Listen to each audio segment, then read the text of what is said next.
the Shema. So S. With an E. Yeah, S-H. Actually, it's an apostrophe, but you'd say E-M-A. So it goes like this. I have trouble remembering the tune, so it's just an Israeli tune. Shema Israel, Adonai Eloheinu, Adonai Echad. Shema Israel, Adonai Eloheinu, Adonai Echad. That's it. So, well, there you go. So let's begin in the name of the Father, Son, and Holy Spirit. The Lord be with you.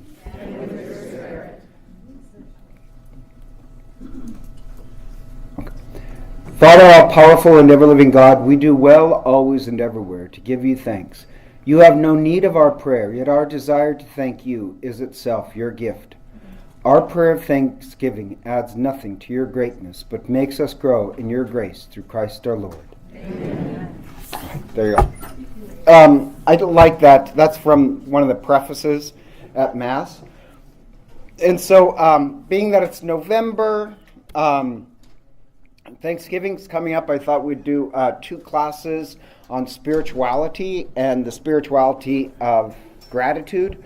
But I have to admit, so this class will be more on the psychology of gratitude. Next Tuesday will be, on the exercises of gratitude. So this is more just kind of psychology. But, on the psychology, I've told you this before, there's this thing called positive psychology, right? And so my goal in life is to be outrageously happy, to turn every tragedy into gold. And there's this poem I like, so I'm going to read the poem. I just like this. With this, the guy wrote about himself, and I think if you could end your life by saying this, it's a good life. So he wrote, I am the happiest man alive. I have that in me that I can convert poverty to riches, adversity to prosperity. I am more invulnerable than Achilles. Fortune has no place to hit me. Isn't that a great way to sum up your life, that nothing could happen to me? And in positive psychology, in this lecture, I thought this was interesting. This guy starts out the lecture saying, you want to know what the secret of happiness is? It's in 2 words. Thank you. If you say to people, just be happy, if they could do that, they would. What you need is the skills of happiness.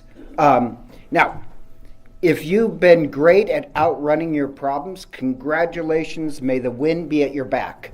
But it's a safer bet to learn the skills of happiness rather than leave it to chance. And gratitude is a skill. It takes time to learn. Problem is, most people really don't want to think of it as a skill. They want to think of it as really chance, I guess. And T.S. Lewis, the famous poet, he was at a cocktail party once, and he's talking to this guy, and he's talking about what problems he has in his life. And the guy says, whether the problems of your life, are they circumstances or are they your choice? Because a lot of people have horrible lives. And he says, well, I hope it's my fault. And he said, if it's God's fault, then it's just the part of the fabric of reality, and there's nothing I can do about it. If it's my fault, well, then there's something I can do about it. And I'd like to think the same way, that, wow, if I'm not happy, it is my fault. To be happy, you need to build a bridge across troubles. And that takes skill. And what they found out is that you need to learn the skills. So you may be bridge curious, and if you are, then I'll tell you how. The secret is gratitude. But before we get into gratitude, I want to dispel what is not gratitude. And one is entitlement. And I met this doctor once who I thought was an idiot because he's talking about his girls, and he's divorced. And because he's divorced, he wants to make sure the divorce hasn't affected his girls, so he's decided he'll give them anything they want. I know. You can tell where my mind went. And so he gives them anything he wants. Well, really, you're setting them up for failure. People always imagine, if you had this or that, then I'll be happy. But that's not happiness. That doesn't make you grateful. It's gratitude makes us happy. It's not things that you get that make you happy. It's first gratitude. And in this, the problem is with his girls, what he's teaching his girls is how to become entitled. Yes, they'll get everything they want in life, but they'll never reach happy. What they'll be stuck in is entitlement. And I think this is amazing that UCLA did this study on academics and self-esteem, and they found out that there's a correlation between a sense of entitlement and cheating. Isn't that amazing? Entitlement is not related to achievement. Entitlement is related to your family background. And if you're a parent, that should scare you. Another study showed that people who have a sense of entitlement actually tend to test out to be more ungrateful. And then on the extreme end, you have narcissists. And narcissists are incapable of being grateful since life just owes them for showing up. Many of us know what we're thankful for, but often don't actually take time to express the gratitude. And in our age of self-aggrandizement, being a grateful person is more difficult. But gratitude makes life richer. Does that make any sense? Like, it's not entitlement, it's gratitude. And I think this is amazing. This positive psychologist who I think is great, Shawn Achor, he gives all these lectures throughout the world, and oddly enough, he was invited to Soweto to lecture these incredibly poor kids, because gratitude makes them more happy. So he wants to kind of bond with the kids, so he does this thing of saying, all right, how many people here like doing homework? And he thought they'd all, not raise their hand, and he was going to make jokes about doing homework. But oddly enough, 95% of them all raised their hands. So later he joked with his guide. He said, why are these kids so weird? And she had a great reply and says, they're grateful for education. They're able to receive something their parents didn't. When I was in South America once, I was in Colombia in a really, really poor section, like dirt, roads, open sewers. And I heard all this, like it was like a thunder outside.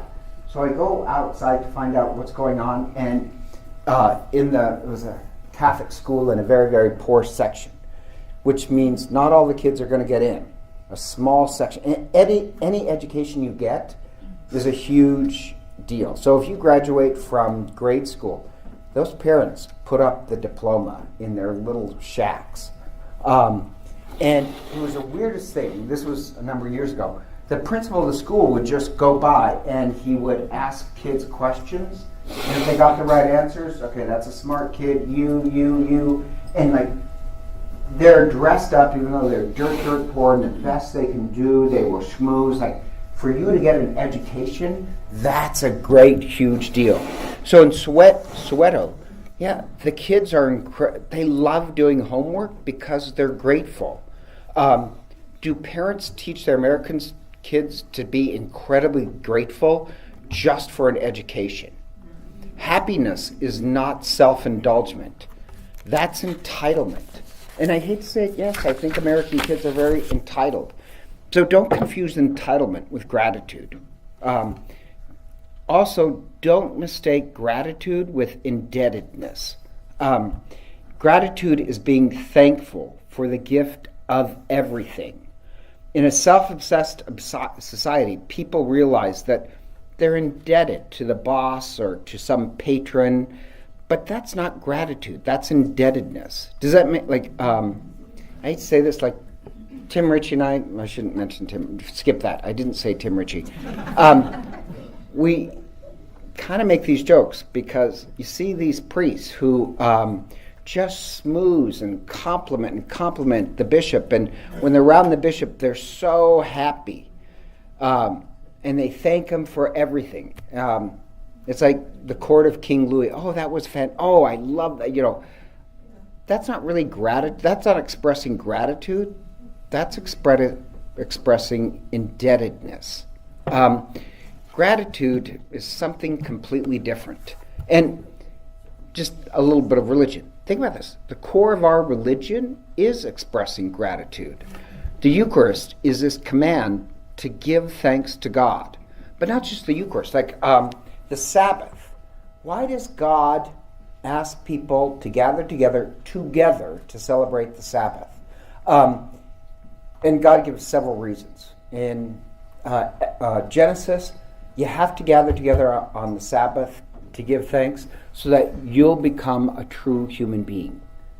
So it's kind of amazing. We worship, we give thanks to become true human beings. In Exodus, you have to gather together on the Sabbath and give thanks so you won't slip into thinking that you're an Egyptian or a slave. That's entitlement and indebtedness. In paradise, in the Garden of Eden, part of what it meant to be a human being is to give thanks. So what do you see?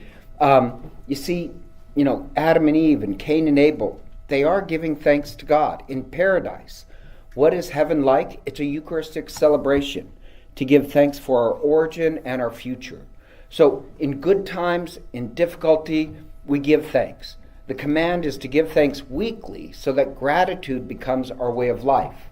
Or think of heaven, Catherine of Siena, I like this. Catherine of Siena said, if you could peek into heaven and find out what's going on there, why not peek in and start acting that way now so that you're prepared? And the way to heaven is heaven itself. So if you look in the Bible and peek into heaven on what's going on, all the angels, all the saints, the tetramorphs, the seraphim, they're all giving thanks in the Eucharistic celebration. So why not start practicing gratitude now, daily, to prepare us for the eternal life of heaven? All creation gives thanks by its existence. But the really weird part in the Bible, but humans must choose to be grateful. That's a really strange part.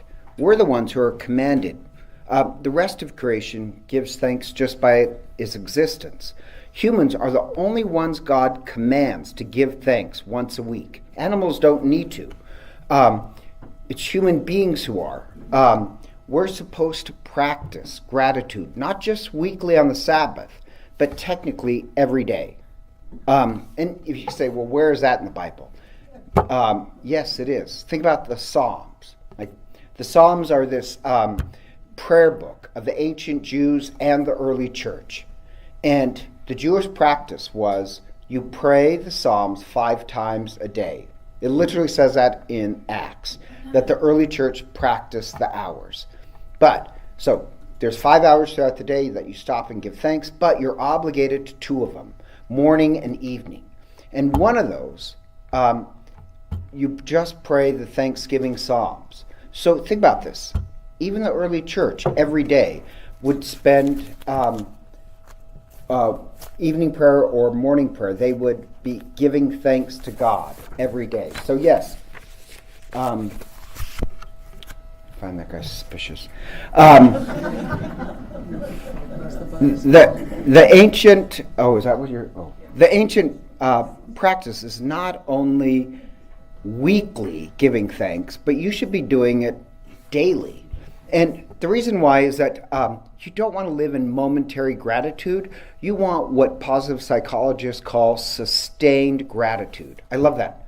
The difference between momentary gratitude and sustained gratitude is exercise. You actually have to do it.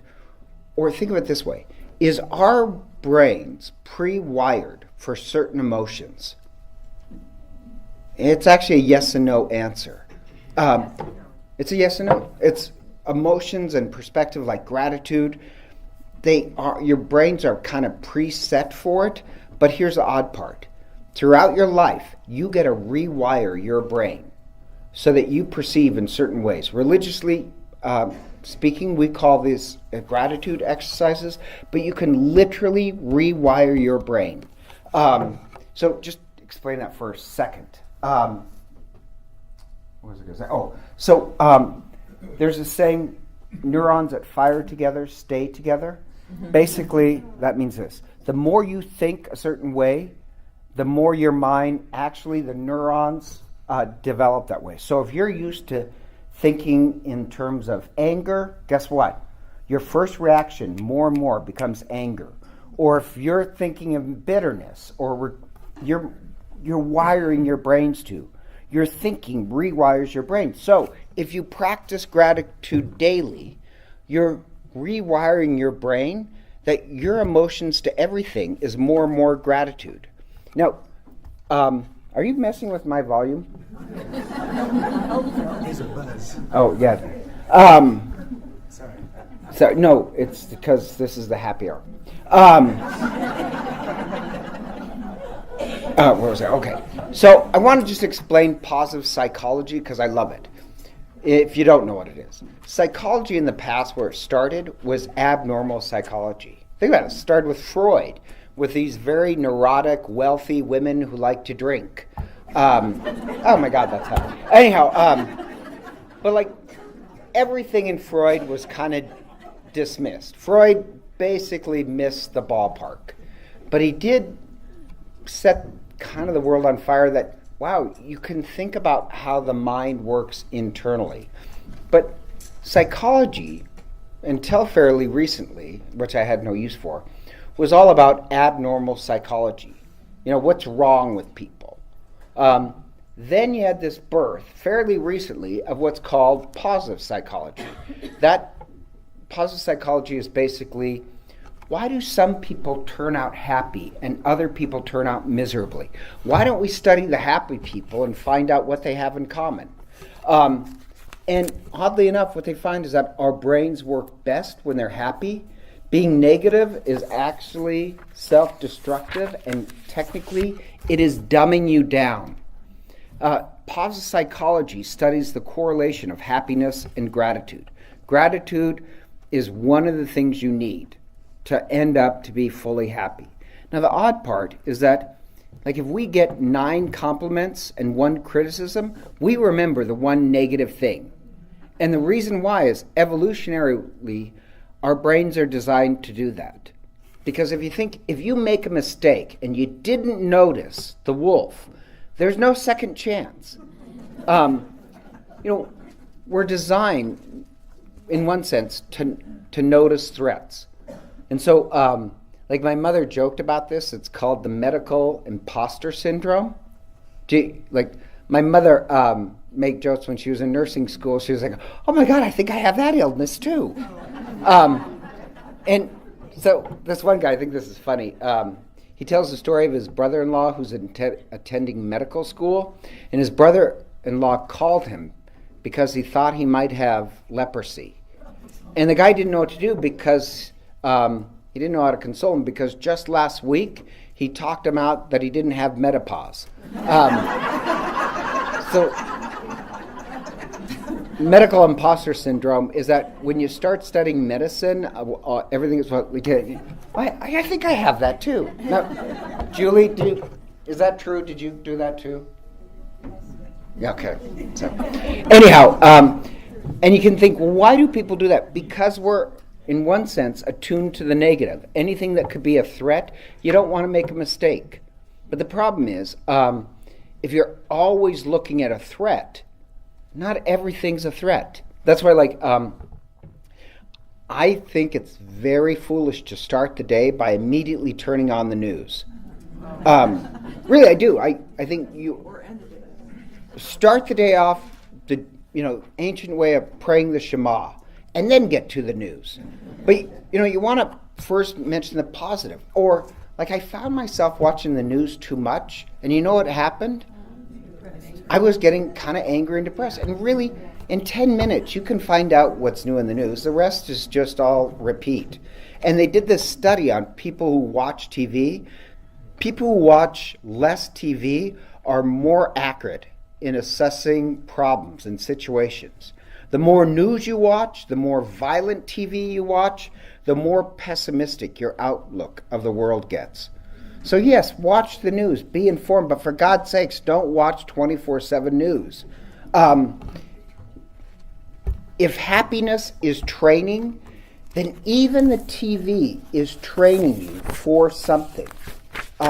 It's noting every threat. And the odd part, you want to train yourself in gratitude. That's a skill you want to learn. And they found out that there's basically 12 effects of sustained gratitude. Now, I said sustained, which means you've been practicing a while and it's in your neural pathways.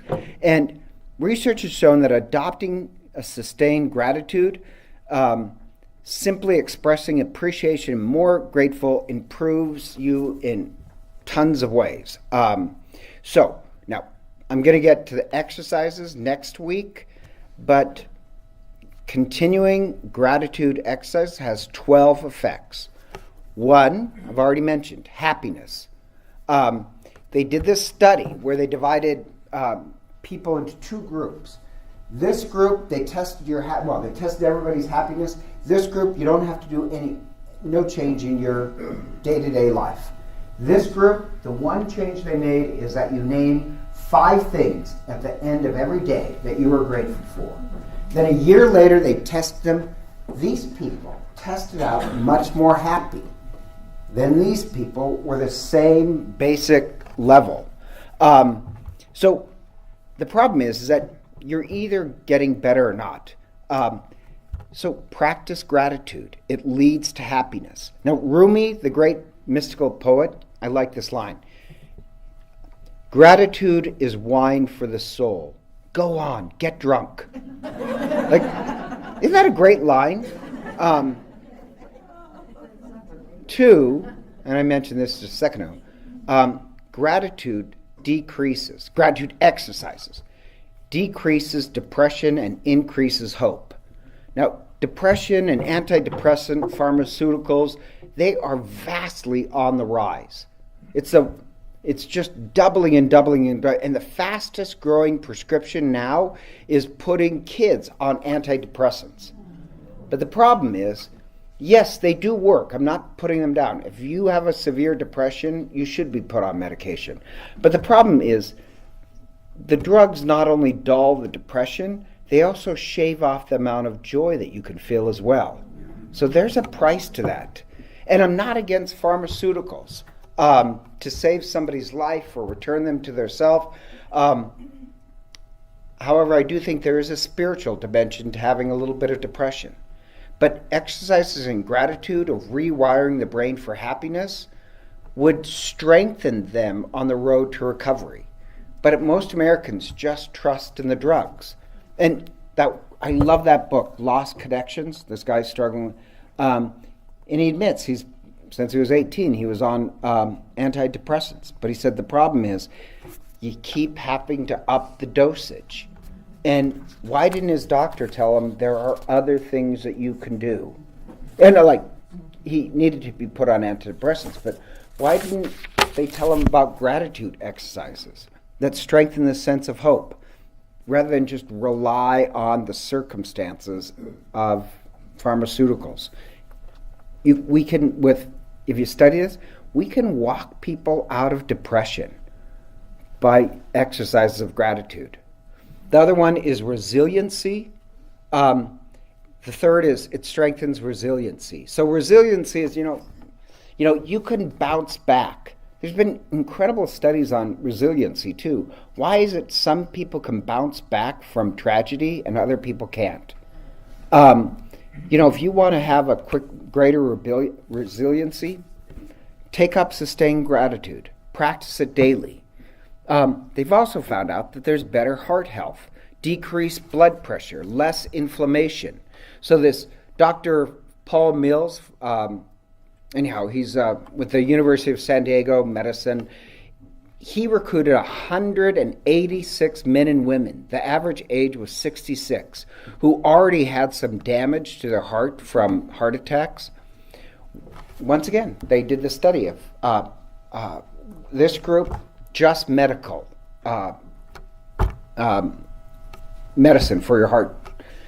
This, they gave medicine, but also gratitude exercises. And within 2 weeks, this one had a vast increase in heart health. So physically, gratitude exercises makes you better. Also, fifth, they found out that gratitude exercises actually decreases your pain. How can that be? Well, think about neurons that fire together, wire together.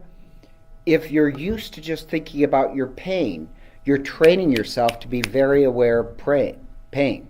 But you can rewire your brain, you still have the pain, but you rewire the gratitude neurons so that your mind is not just sensing its own pain. And what they found out is that people who catastrophize situations, like one of my sisters, no, that was a joke, but even my oldest sister once said, oh, she always makes situations worse. There's a lot more drama with her. Those type of people report greater pain because they've literally wired their brain to focus on the drama. And so if you can lower pain, why not, in the wake of the opioid crisis, deal with pain and addiction with gratitude exercises for some relief. Gratitude exercises rewire the brain. Now, I don't know if you heard this, but just last week they came out with a new drug that is far more potent, 10 times more potent than fentanyl. So, listen, if that's what we're doing as a society, we're doubling down on things outside us that has got to make us happy. We'll just come up with more powerful drugs. But you're chasing the dragon. You're just upping it. Why not go inside and rewire our brains and our hearts with gratitude? The worst part is that maybe this doesn't have anything to do with it, but with the gratitude. But in the speaking of the pain, some people have a low tolerance for pain, and some people have a high tolerance. So did they wire their brain? no. Some of your personality, all that other stuff they have found is innate. Like, did you know redheads can have a higher tolerance towards pain? No. We don't have any redheads. But here's the odd part. That doesn't matter. So yeah, part of who you are is already wired. But that doesn't mean you can't improve the situation. By being more grateful. Yeah, well, many things, but grateful is one. Any other questions, objections? Redheads upset?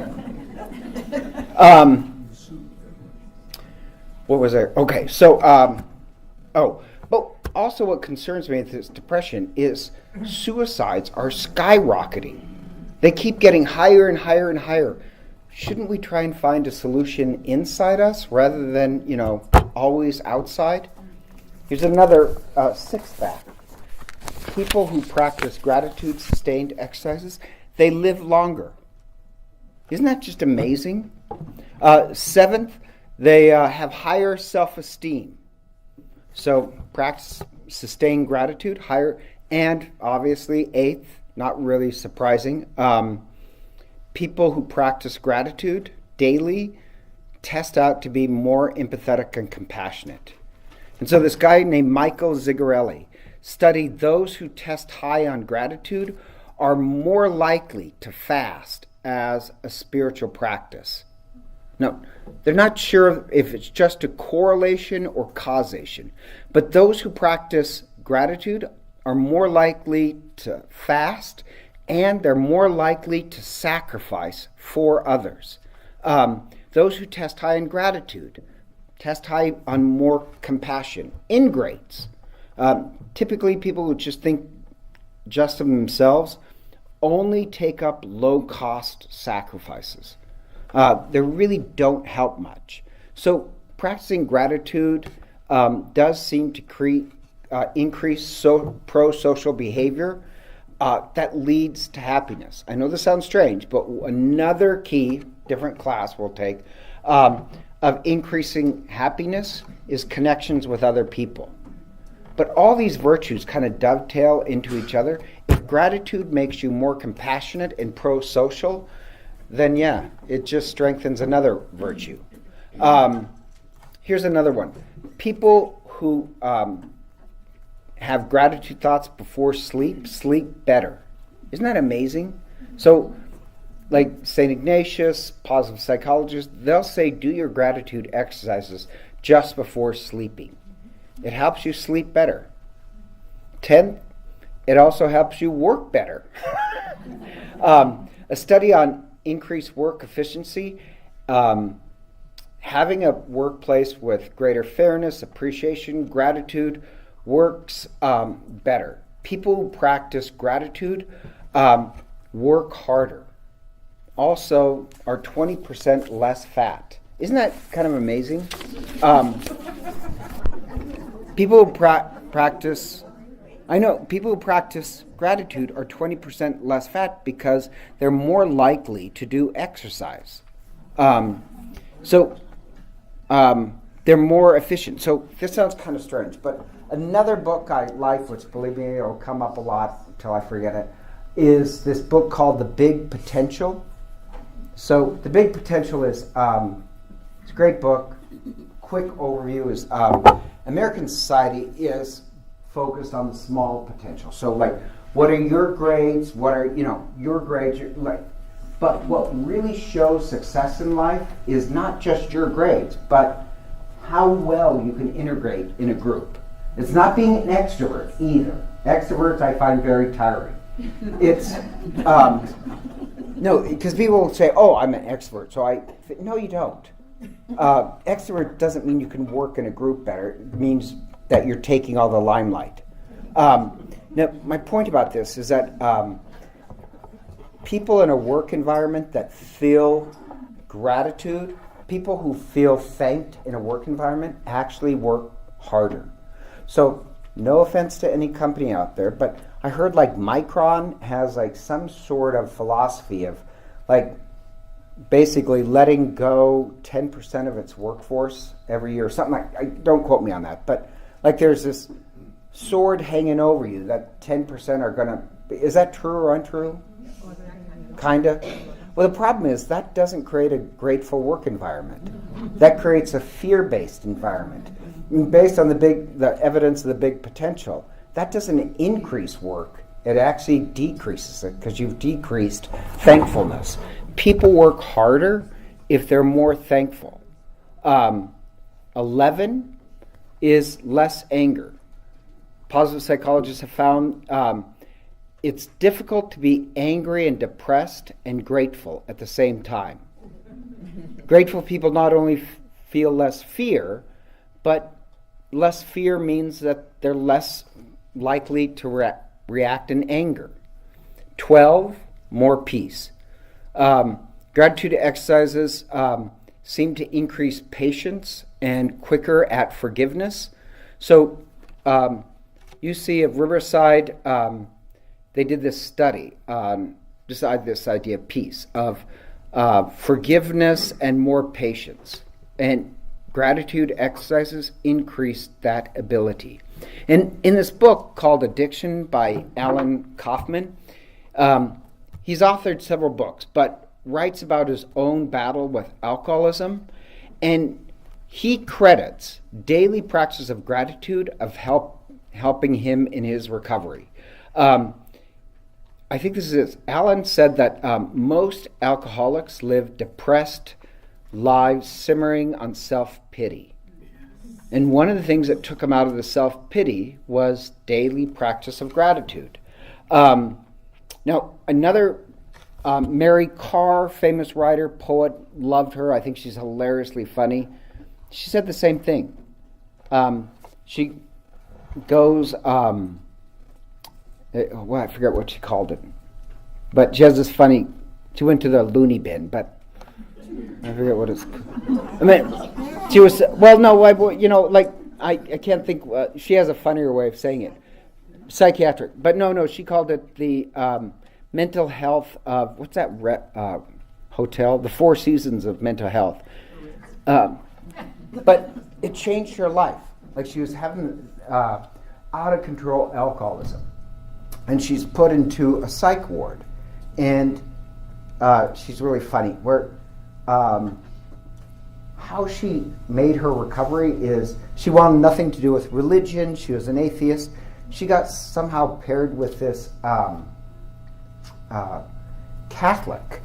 And the woman is praying. She says, I don't want any of that stuff. And she says, well, apparently what you've been doing doesn't seem to really work. And so she was resistant. She gave him the prayer of St. Francis. And so she started to pray with that. She started to practice gratitude, got a hold of her alcoholism. She's still a great writer, incredibly funny and insightful, and a very devout Catholic.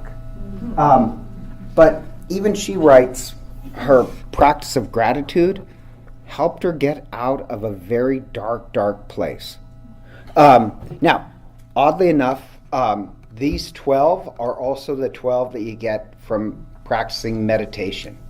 So on a side note, if you want to get happy, if you want to get to happiness, you need the virtue of gratitude. But you need a couple other virtues too. You need grit, and you need learn to meditation. But the reason why all 12 of these are similar is that gratitude, in a way, is like pre-meditation exercises. They have the same effect, but they strengthen it. So why so many positive changes? Because yes, by rewiring your brain, you're kickstarting the production of dopamine and serotonin. And like antidepressants, these feel-good neurotransmitters, they activate the bliss center of your brain. So expressing emotions actually seems to strengthen those emotions. Expressing gratitude daily and slowly rewires your brain. So anyhow, you have these 12 benefits that they found. If all that is true, which I have more than enough evidence is, why wouldn't you take up this practice? The other thing, and this is a problem in our society, is that gratitude exercises help people get off what's called the hedonic treadmill. The hedonic treadmill, what it is human beings operate this way, that basically we stabilize where we stabilize at one level of happiness, or we get bored very quick. And so the hedonic treadmill is, well, for me to get happy, you know what I'm going to do? I'm going to go out and shop, because buying things make me happy. But the problem is, you need to buy more and more and more and more and more, and you're always on that treadmill. The Irish tradition, for me to get happy, I'm going to drink. Which, this sounds, no, I'm serious on this. I notice this in my own body. Like vodka, it really does put me in a good mood. I love vodka. But I know, I limit myself to 2 drinks, maybe 3. Well, 3 if I'm not driving. But I limit myself to 2 because I know I'm just wired that way. But that's a hedonic treadmill. That if 2 is good, wouldn't 4 be better? Or haven't you ever, like hedonic treadmill, lottery winners. You all hear this. People win the lottery, and a year later, they're worse off because they were on the treadmill. You will go back to the same level of happiness you were before. We adjust very quickly. Or another study they did with paraplegics. If God forbid you get in a horrible accident and become a paraplegic, after about 30 days, you'll be as happy as you were before. Even though you've suffered terrible loss, you'll be at the same level of happiness or miserableness that you were before. The point being is that why would you trust in the hedonic? Winning the lottery will not make you more happy. A horrible tragedy of being a paraplegic will not make you less happy. Basically, we're kind of set that way. Practicing gratitude and constantly examining what you're thankful for and why, it gets you off the hedonic treadmill where you can actually rise up, increase your happiness. The lottery will not increase your happiness. Gratitude will. You'll just be on the Stairmaster thinking you're getting higher. Does that make any sense? But here's the odd part. You have to express gratitude in a very intentional way, physically or verbally, to get off it. So this Robert M. Emmons, author, in the book Thanks, the New Science of Gratitude, he did experiments on gratitude for decades. And he gave 300 people journals and divided them into 3 groups. The first group, they had to write a list of things that they were grateful for. The second group had to write daily list of things that annoyed them. The third group, they could just write whatever they want. Batman, strawberries, Midge not shaving her legs, whatever. Okay, I made that last one up. But what he found is this. People who wrote about things that they're grateful for tested out greater well-being. All the 12 characteristics. Slept better, exercised more, worked harder. Simply writing down things that you're grateful for kickstart their brain. Expressing gratitude got them off the hedonic treadmill.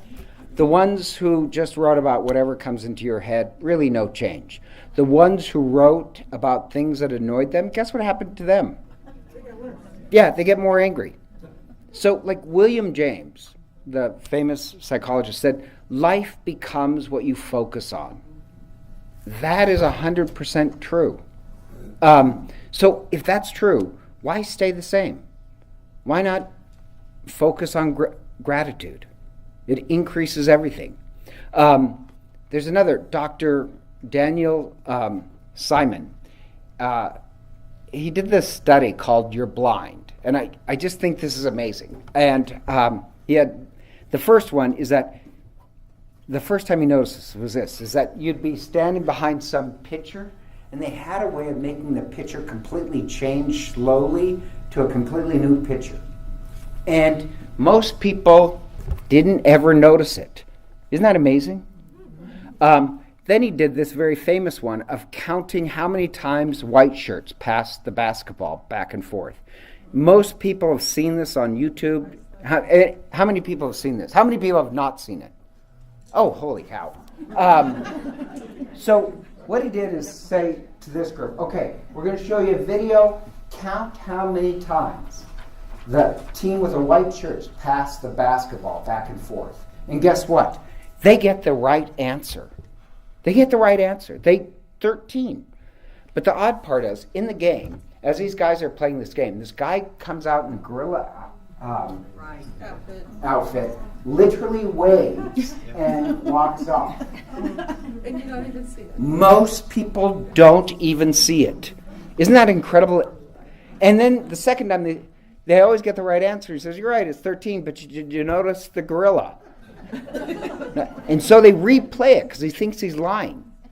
They replay it, and they're shocked because, yeah, there's a man in a gorilla outfit. And his point being is the William James one. You become what you focus on. And so, like, no offense, people like atheist teenagers who say, I just see no evidence of God. Well, yeah, but maybe you're just counting the white shirts. You know, we're all blind in one sense or another. He did these other ones that are very funny of having you come to a service counter to order something, and the person like drops down, and then somebody else pops back up in a different shirt and you don't notice, or it switches from a man to a woman. Most people don't notice. It switches from a white person to a black person. They don't notice. His point being is that really most of us, we don't have, actually they found out biologically for us to have the brains that would truly notice everything that's going on, we'd have to have eyes like an insect and this huge brain. Like, we wouldn't be able to walk around. So you really see only what you aim at. It is a fault, but that's just a truth. So if you aim at gratitude, you start noticing beauty in the world. So you are what you focus on. And there's this ancient Vedic scriptures that says, and I like this quote, most of the world is illusionary. You know, I hate to say it, it's very true. Most of the world, we really don't see the world as it is. We see it as we want to. We're blind, and we see only what we attend to. So yes, our perception of the world is slightly illusionary. We only see a little bit of it. And I mentioned this in Mass, I love that. I love the, from the Talmud. The Talmud says, most people don't see the world as it is. They see the world as they are. Ancient, but very true. I like this. David Henry Thoreau said, it's not what you look at that matters, it's what you see. This is more poetic, I love this. Only that day dawns to which you're awake. There is more day to dawn. Emerson said, most people, you have to train yourself to see. That's actually really true. So gratitude, in a way, is training yourself to see more. Pay attention to your attention. They did this study with veterans in giving them mindful exercises. It depends upon what you're focusing on. Especially with veterans coming from war, they can easily focus on a lot of horrific things. But the same way you have post-traumatic stress disorder, they also found this strange thing of post-traumatic growth disorder. These veterans coming back from horrible war experiences, if they train themselves, they actually grow much more because they see so much more beauty. In mind wandering, we'd call that daydreaming. Mind wandering, your mind is a time machine. Easily you can wander off for 4 minutes, and where your mind goes back to oftentimes is wandering back to past troubles, past insecurities. You can pay attention to your intention. So gratitude exercises are basically what's called mindfulness training. But it saves our lives. It helps us pay attention to what we're attending to. So just want to take a small break. Objections, that's kind of the positive psychology. Objections, questions? I was just thinking while you're talking about this that, we have this big divide in the country. Everybody's talking about the contentious parties and, how we're so separated. Well, the answer is what you're telling us. I think that's one answer. Yeah, I think, it'd help a lot, I think, if everybody would take it up. Go ahead. So if you are practicing gratitude, but you're like in a depressed state and it's not coming from your heart but from your head, does that still work? Yeah, because you're gonna make your heart change. Okay.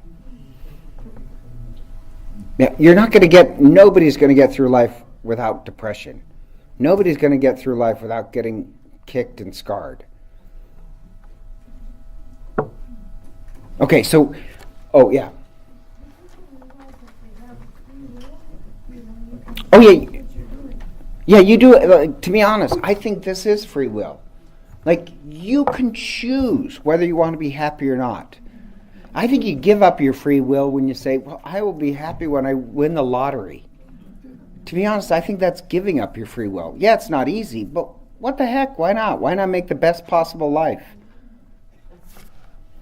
So, Father, and all of you know I do dog sitting. We place a lot of our dogs with veterans with PTSD. And the thought behind it is that once you get into that anxiety mode and you're going downhill, the dog will come up and redirect you. So, and a lot of people don't realize that when they start having these thoughts, you can say, wait, stop, I'm not going there. So to learn with gratitude, and redirecting your thoughts and just stopping yourself saying, you know, I affectionately call the woman that talks to me internally the perfect woman, and every once in a while I just I think I think the dog thing is very true. That's actually a form of social connection, but yeah, I think it's still free will. You're forcing yourself to change your perspective. I was just thinking, where Jesus was, you know, the Stations of the Cross and stuff, where he showed gratitude, and he kind of showed, you know, fortitude, wanted gratitude, but the Last Supper might have been where he showed a huge amount of gratitude. But what was going to follow the next day? Yeah, I was going to get into gratitude and suffering next week, but why can't you be grateful even in times of suffering? Like this one woman who practiced gratitude exercise said, yeah, she lost her husband, it was horrible, but she said, you know, what really touched me is how many people showed up. You know, thank God people were there for me. And I just remember when she said that thinking, wow, you can suffer and still be grateful at the same time. So. There's two things that I've found helpful, because we are all encompassed with negative thoughts that come into our mind. And so I learned this phrase from a friend that says, and I say it to myself, the past is calling, send it to voicemail, it has nothing new to say. That's one. And then the other one is tell the negative committee that's meeting your head in your mind to shut up and sit down. And so when I have these thoughts, because you have to train, especially when you're Totally agree. When you're driving and you know you don't have some distractions of remember when and all this stuff, and then I say that to myself and it just shuts it down. You're right. I was talking to this girl, the same thing. I like what you said, but like I have anxiety issues, right? So she said she had, and I said you can train yourself to turn. I say tape recorder. You can turn that tape recorder off, and you get better and better and quicker at turning it off. Mm-hmm. And the poor thing she was too young to know that. Like I said, no, you can. You just have to first believe that. Yeah, it's difficult, but you can train yourself to turn those things off. So one last section, and that is a culture of gratitude. So this is, I mentioned before, two things called moral elevation and emotional contagion.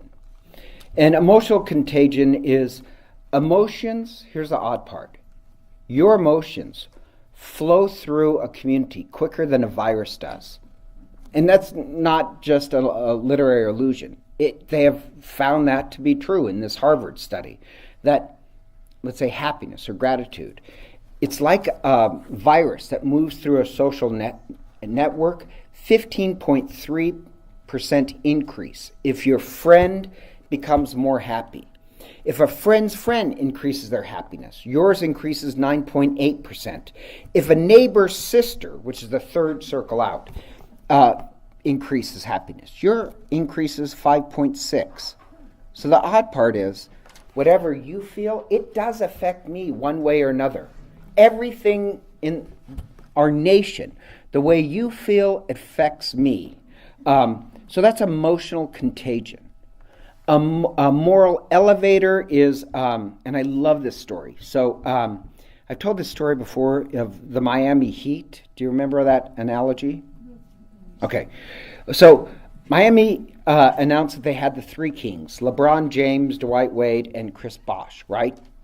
And anybody remember the news on that? Nobody? Oh God, it was amazing. They had fireworks and oh my God.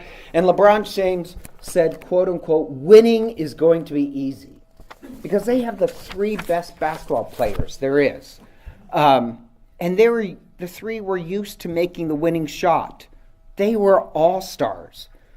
But here's what they found. If you know, stars are overrated. Players, and that's technical term, role players seem to be doing more what the team needs than the all-stars. So they added this guy named Shane Battier.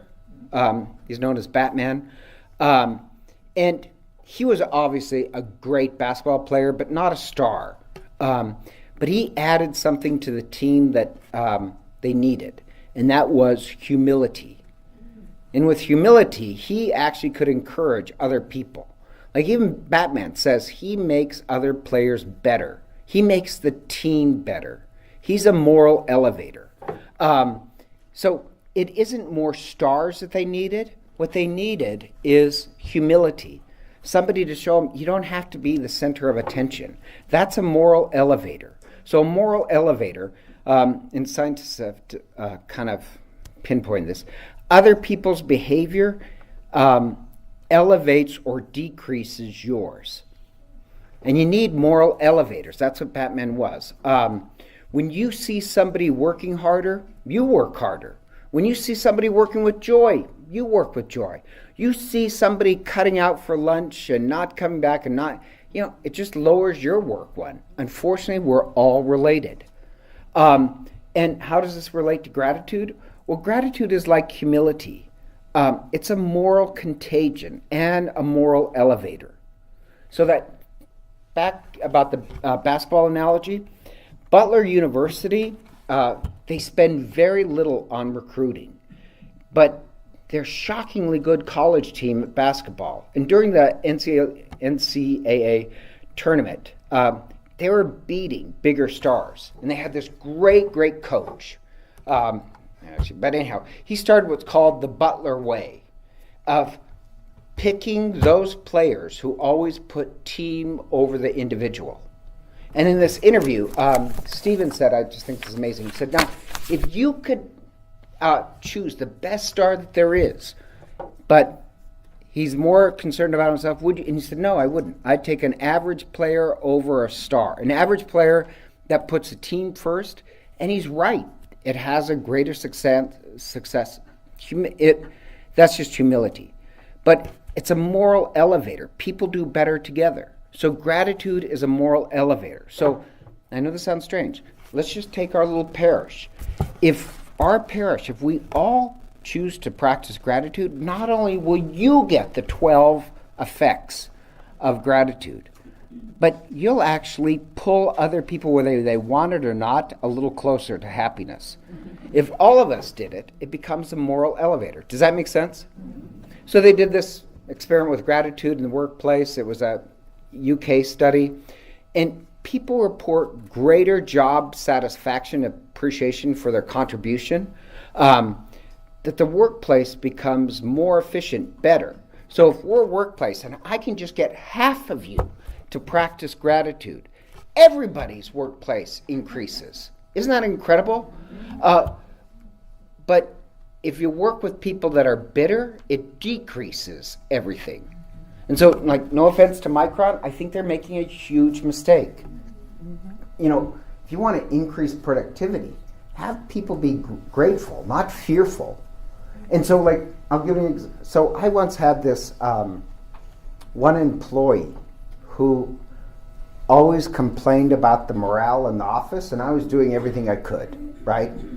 So anyhow, the morale was not really increasing. Then this person went on vacation for 2 weeks, and suddenly the morale increased a lot. And that's when I realized, oh my God, they're the problem. And they really were, wow, one employee suddenly it sucks the life out of everybody. That's a moral contagion. So my thought was, wow, if everything is true on this research, if we get half the people in my parish practicing gratitude, wouldn't that just make us stronger? People always want to remove the snakes from society. The evil, and I'm not saying we shouldn't, but I think that's a wrong focus. And I'll say this controversial. So Jordan Peterson, he's a psychologist, very controversial, but he has said some things that are wise, and one of them is, don't worry about the snakes in society. And he uses this analogy, and I knew this story for 55 years, and suddenly it made sense. Where he says, look at the Garden of Eden. In the Garden of Eden, you had paradise. Humanity was completely united together. And why was there a snake in the garden? Did you ever notice that? There's a snake in the Garden of Eden. But we're completely united together. You don't have to worry about attacking the snakes. We have to worry about staying strong together. Does that make sense? If we're strong together, the snakes are no threat to us. If we're not united together, then does that make any sense? So, I know parents who want to keep their kids completely safe. And I'll give you an example. They will homeschool their kids to keep them away from all the problems. I'm not saying that's a bad choice at all. But you will never keep your kids completely safe. The snake is in the garden. You can keep your kids strong. And one of the ways to remain strong is we practice gratitude. So my only conclusion is this. Wow, think of if I could get half the parish to practice gratitude exercises over time and that makes everybody's life better. So, objections, complaints? Tell me how to practice gratitude for the people in Pittsburgh who were murdered. So how do I practice gratitude? Oh, did you hear that speech from the rabbi? I mean, talk about grateful, horrible thing. And he said, don't quote me, but the rabbi gave a great speech where he said, the Muslim community took up a collection for $60,000. He said, I was so and all these other religions came, and he said, yes, we've lost people, but so many things to be grateful for. So, yeah. I always loved the music in the church. I really, really loved it. But I got more involved with the music when you said that you saw a lot of people leaving after communion. So I thought, well... No, wait, people leave after communion here?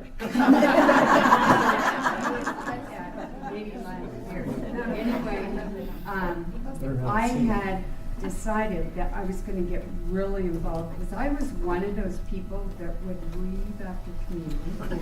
Anyway, so then I started staying, and then I started getting more involved with the music. So I'm one back there just kind of dancing with the music all the time.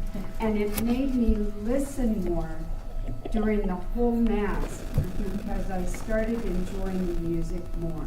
Yeah. And I'm the one that's dancing in the pew, and people probably think something's wrong with me. But I really got into the music, which made me listen more during Mass. It wasn't that I wasn't listening to Father. I was.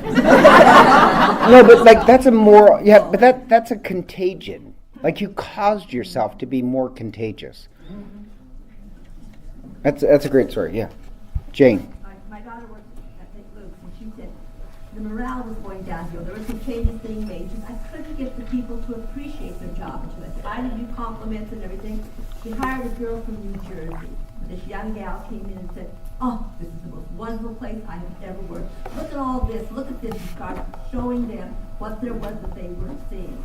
You cannot believe how that changed the other employees. I know. When I was a kid, I saw this movie. Can't remember the name of the movie. It was kind of a teenage movie, but the premise was this: there was a school situation, and kind of the same story. But one kid, his mother tells him, "No, either you can be affected by everybody else, or you can be the stronger person and you affect them." The whole movie was, which was stronger, the negative crowd or the kid who wants to turn it around? I kind of think the same thing. All right, well, we're over. So next week we'll do the more exercises, but a little bit of homework. So, and I'll mention this start practicing gratitude exercises. Just name 3 things, and it has to be very specific things, not like, I'm so grateful for Father Len again. They have to be specific things. So end every day with naming 3 things you're grateful for. All right, and then next week I'm going to continue with that. Gratitude is basically a work ethic. It really is. Happiness, gratitude, it's a work ethic. So we'll come back, but why don't we close with praying the Shema? I'll just lead it in English. So in the name of the Father, Son, and Holy Spirit. Listen, O Israel, the Lord your God is one. You shall love the Lord your God with all your heart, with all your strength, with all your mind and all your strength, and your neighbor as yourself. Amen. All right, see you next week.